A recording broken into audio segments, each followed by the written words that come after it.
Hey, you guys, the weather is finally getting a little bit better every day. It is time, finally, to let you know what we're going to be cruising, what boat we have bought for next summer.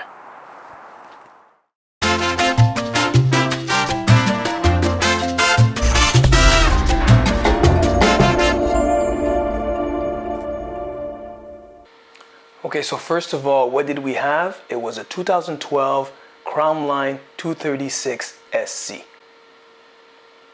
And what did we get? Drum roll, a 2004 Sea Ray Sundancer 300.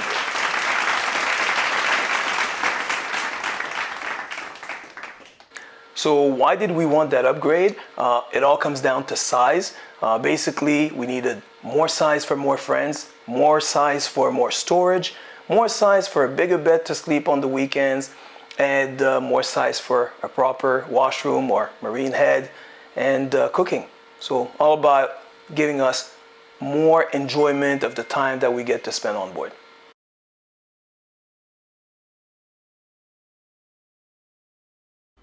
Side by side, it's a really nice step up from the Crown Line to the Sea Ray. The Crown Line's cockpit layout was very practical, very convenient. The Sea Ray is just so much wider. Seating goes up from 5 to 7. Down below is a world of difference.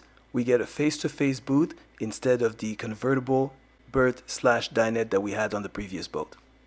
Now also get a full galley with fridge, stove, and microwave oven. No more porta potty, we get a vacuum flush marine head with shower and everything. Going from 1 to 2 engines will hopefully help with the maneuvering without costing too much in fuel.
So the things we were looking to improve were sleeping, cooking, storage, onboard power, and a usable head. I think we did very good with that.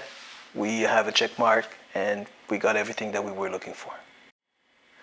So friends have asked how the search was. So if you ask me, there are not a lot of boats in Ontario. The inventory is very little. To find in the approximate year that we were looking for, with all these elements that we wanted to improve, it was very difficult. to the point where we were pretty nervous that maybe we wouldn't be able to find the boat that we were looking for, especially at the price point that we had. So it wasn't easy, and we got kind of nervous. This was the search started at the end of September, mid-October, and lasted for quite a while, and we had to travel, east, west, and north of Toronto to see different boats and to try and figure out what we were going to do in the spring. One thought was to wait for the spring to look for a new boat when, everything was out of storage.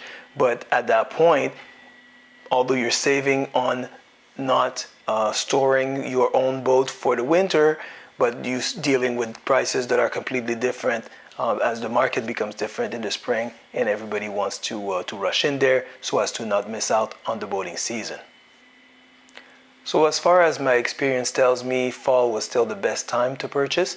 I would have been very nervous and I would have been very uncomfortable spending the winter without a boat, looking at the same ads and rushing almost as if it was the housing market in the spring to try to grab something and hope that it suits us. So now our plans for the spring, well, first thing I'm gonna have to get this new boat ready. I'm gonna have to learn to drive this new boat with the 2 engines and the very, very different size. So it's gonna be challenging and it's gonna be a lot of fun, I hope.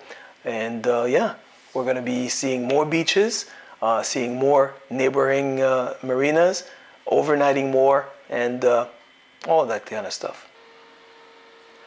Thank you very much for watching. If you've enjoyed this video, please subscribe and share with a friend. We very, very much appreciate it.